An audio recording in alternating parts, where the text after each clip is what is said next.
महादेव, जय भोलेनाथ। नमस्कार, मैं साधना पांडे मार्गदर्शन पे आपका स्वागत करती हूँ। दोस्तों, आज हम सुनेंगे सावन महात्मा का 7वां अध्याय। इसमें मंगला गौरी व्रत के बारे में जानेंगे और विशेष सावन महात्म्य में कुछ और शिव जी की लीलाओं के बारे में जानेंगे। तो चलिए दोस्तों, कथा प्रारंभ करते हैं। कथा प्रारंभ करने से पहले श्री गणेश जी का ध्यान करिए, अपने गुरु जी का ध्यान करिए। कथा प्रारंभ करते हैं। ओम नमः शिवाय, हर हर महादेव। मंगला गौरी व्रत का वर्णन तथा व्रत कथा। ईश्वर बोले, हे सनत कुमार, अब मैं अच्युतम भौम व्रत का वर्णन करूंगा, जिसके अनुष्ठान करने मात्र से वैधव्य नहीं होता। विवाह होने के पश्चात 5 वर्षों तक यह व्रत करना चाहिए। इसका नाम मंगला गौरी व्रत है। यह पापों का नाश करने वाला है। विवाह के पश्चात प्रथम सावन मास के शुक्ल पक्ष में पहले मंगलवार को यह व्रत आरंभ करना चाहिए। केले के खंभे से सुशोभित एक पुष्प मंडल बनाना चाहिए और उसे अनेक प्रकार के फलों तथा रेशमी वस्त्रों से सजाना चाहिए। उस मंडप में अपने सामर्थ्य के अनुसार देवी की स्वर्णमयी तथा अन्य धातु की बनी प्रतिमा स्थापित करना चाहिए। स्वर्णमयी तथा अन्य धातु की बनी हुई प्रतिमा को उस पर स्थापित कर उस प्रतिमा को 16 उपचारों से, 16 दुर्वा दलों से, 16 चावलों से तथा 16 चने की दालों से मंगला गौरी व्रत नामक देवी की पूजा करनी चाहिए और 16 बत्तियों से 16 दीपक जलाना चाहिए। दही तथा भात का नैवेद्य भक्तिपूर्वक अर्पित करना चाहिए। देवी के पास ही पत्थर का सील तथा लोड़ा स्थापित करना चाहिए। 5 वर्ष तक इस प्रकार से व्रत करने के पश्चात उद्यापन करना चाहिए। माता को वायन प्रदान करना चाहिए, जिसकी विधि आप सुनिए। अपने सामर्थ्य अनुसार एक पल प्रमाण स्वर्ण की तथा उसके आधे प्रमाण की अथवा उसके भी आधे प्रमाण की मंगला गौरी माता की प्रतिमा निमित्त करनी चाहिए। अपनी शक्ति के अनुसार स्वर्ण आदि के बने तंडूल पूरित पात्र पर वस्त्र तथा रमणीय कंचों की ओढ़नी रखकर उन दोनों के ऊपर देवी की प्रतिमा स्थापित करना चाहिए।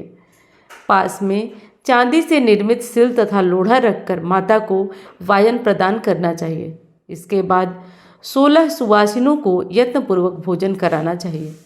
हे विप्र, इस विधि से व्रत करने पर 7 जन्मों तक सौभाग्य बना रहता है और पुत्र पौत्र आदि के साथ संपदा विद्यमान रहती है।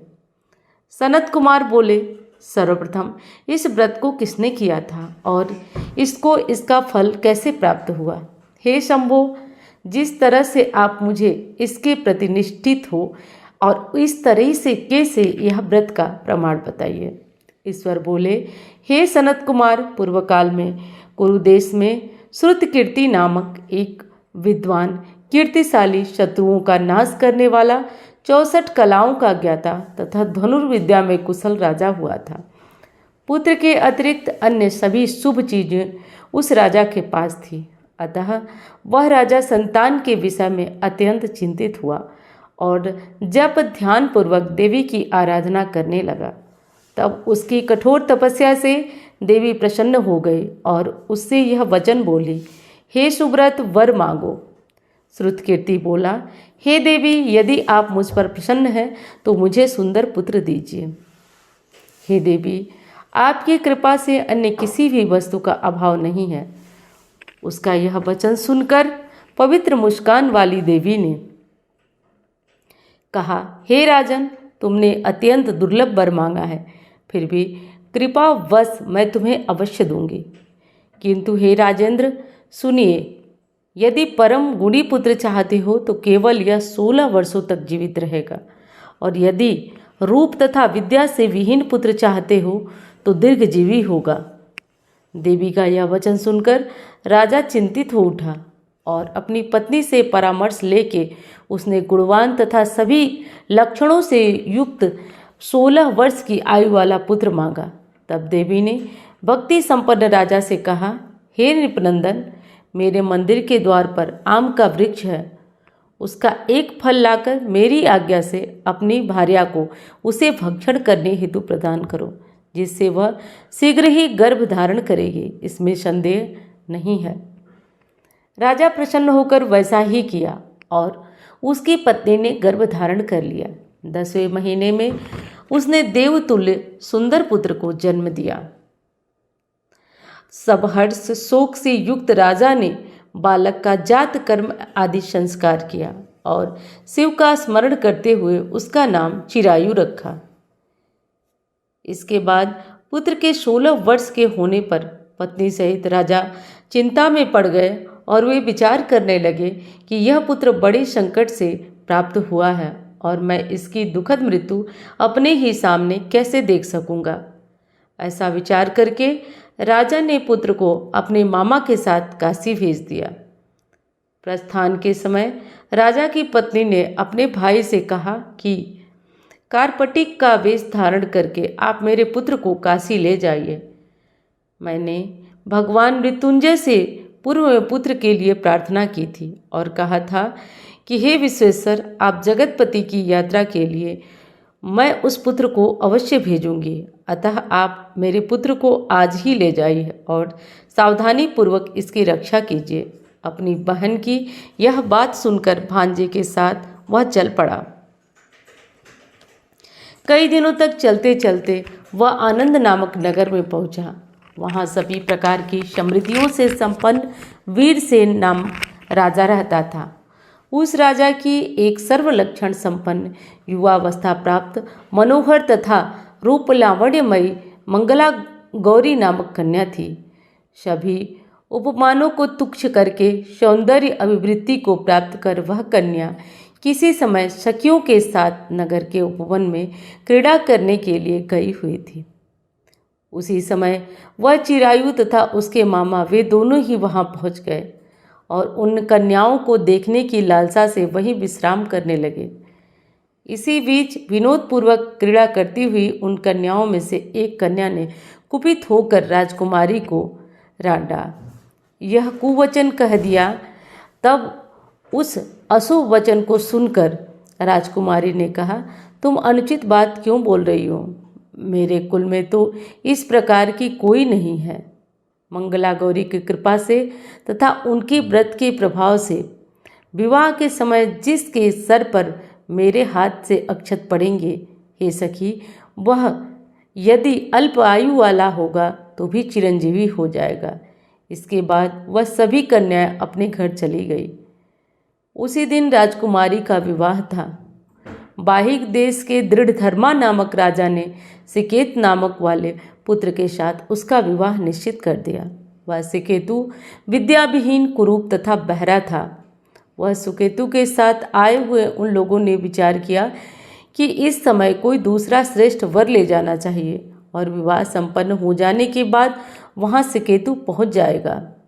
उन लोगों ने चिरायु के मामा के पास जाकर याचना की कि आप इस बालक को हमें दे दीजिए, जिससे हमारा कार्य सिद्ध हो जाए।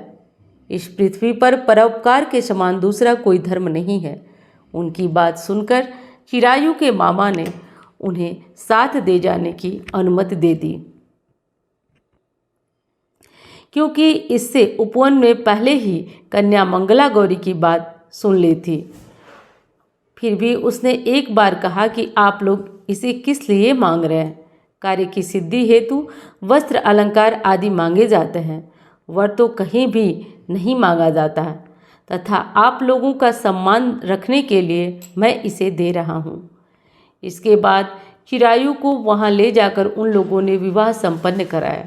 सप्तपदी आदि के हो जाने पर रात्रि में शिव पार्वती की प्रतिमा के समक्ष उस चिरायु ने हर्षपूर्वक होकर मंगला गौरी के साथ शयन किया और उसी दिन चिरायु के 16 वर्ष पूर्ण हो चुके थे और अर्धरात्रि में साक्षात काल सर्परूप वहां से आ गया। इसी बीच संयोगवश राजकुमारी जाग गई। उसने उस महासर्प को वहां देखा और वह भय से व्याकुल होकर कांपने लगी। तभी उस कन्या ने धैर्य धारण कर 16 उपचारों से सर्प की पूजा की और पीने के लिए उसे दूध दिया। उसने दीनता भरी वाणी में उस सर्प की प्रार्थना तथा स्तुति की। मंगला गौरी प्रार्थना करने लगी कि मैं उत्तम व्रत को करूंगी जिससे मेरे पति जीवित रहें। ये जिस तरह से चिरकाल तक जीवित रहें, आप वैसा कीजिए। इतने में सर्प वहाँ स्थित एक कमंडलू में प्रवेश कर गया और उस मंगला गौरी ने अपनी कंचुकी से उस कमंडलू का मुंह बांध दिया। इस बीच उसका पति अंगड़ाई लेकर जाग गया और अपनी पत्नी से बोला, हे प्रिय, मुझे भूख लगी है। तब वह अपनी माता के पास जाकर खीर, लड्डू आदि ले आई और उसके द्वारा दिए गए भोज्य पदार्थ को उसने प्रसन्न मन होकर खाया। भोजन के पश्चात हाथ धोते समय उसके हाथ से अंगूठी गिर पड़ी। तांबुल खाकर वह पुनः सो गया। इसके बाद मंगला गौरी कमंडल को फेंकने के लिए जाने लगी। विधि की कैसी गति है कि उस कमंडल में से बाहर की ओर जगमग करती हुई हरित क्रांति को देखकर वह आश्चर्यचकित हो गई। घट में स्थित उस हार को अपने कंठ में धारण कर लिया। इसके बाद कुछ रात शेष रहते ही चिरायु का मामा आकर उसे ले गया। इसके बाद वर पक्ष के लोग सिकेतु को वहां ले आए। उसे देखकर मंगला गौरी ने कहा कि यह मेरा पति नहीं है। तब उन सभी ने उससे कहा, हे सुबह, तुम यह क्या बोल रही हो? यहाँ तुम्हारा कोई परिचायक हो तो उसे हम लोगों को बताओ। मंगला गौरी बोली, जिसने रात्रि में 9 रत्नों से बनी अंगूठी दी है, उसकी अंगूठी से मैं इसे डालकर परिचायक निशानी देख लें। मेरे पति ने रात्रि में मुझे जो हार दिया था उसके रत्नों का समुदाय कैसा है, इस बात को यह बताए। यह तो अन्य कोई ही है। इसके अतिरिक्त रात्रि में आम सींचते समय उनका पैर कुमकुम से लिप्त हो गया था। मेरी जांघ पर अब भी विद्यमान है, उसे आप लोग शीघ्र देख लें। साथ ही रात में परस्पर भाषण तथा भोजन आदि जो कुछ किया गया था उसे यह भी बता दें, तब यह निश्चय ही मेरा पति है। इस प्रकार उसका वचन सुनकर सभी ठीक ठीक कहने लगे, किंतु जब भी कोई बात न मिली तभी सुकेतु को उसका पति होने के लिए निषिद्ध कर दिया गया और वर पक्ष वाले जिस तरह से आए थे उसी तरह चले गए। उसके बाद अपने वंश को बढ़ाने वाले महान यश से संपन्न तथा परम मनस्वी मंगला गौरी के पिता ने अन्न पान आदि का सत्र चलाया। उन्होंने वर पक्ष का वृत्तांत कानो कान सुन लिया। स्वरूप से कुरूप होने के कारण लोगों के द्वारा किसी अन्य को वर के रूप में आदरपूर्वक लाया गया था। तब उन्होंने अपनी कन्या को पर्दे के भीतर बिठा दिया। उसके बाद 1 वर्ष बीतने के बाद यात्रा करके चिरायु अपने मामा के साथ यह देखने के लिए आया कि विवाह के बाद यहाँ क्या हुआ था। तब उसे गवाक्ष के भीतर से देखकर वह मंगला गौरी अत्यंत प्रसन्न हुई और माता पिता से बोली कि मेरे पति आ गए हैं।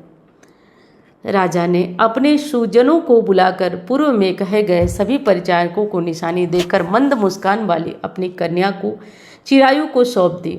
राजा ने शिष्टजनों को साथ लेकर विवाह का उत्सव कराया। इसके बाद राजा वीरसेन ने वस्त्र आभूषण आदि, सेना, घोड़े, रथ आदि बहुत सारी सामग्रियां देकर बेटी को विदा किए।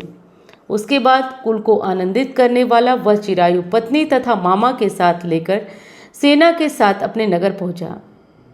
लोगों के मुख से उसे बहुत ही बातें सुनकर आनंद आया। उसके मामा को विश्वास नहीं हुआ। उन्होंने सोचा कि प्रारब्ध अन्यथा कैसे हो सकता है।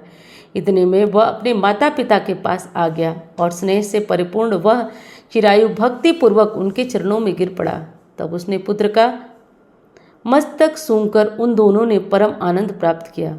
पुत्रवधू मंगला गौरी ने भी सास ससुर को प्रणाम किया। तब सास उसे अपनी गोद में बिठाकर सारा वृत्तांत से शीघ्रतापूर्वक पूछने लगी।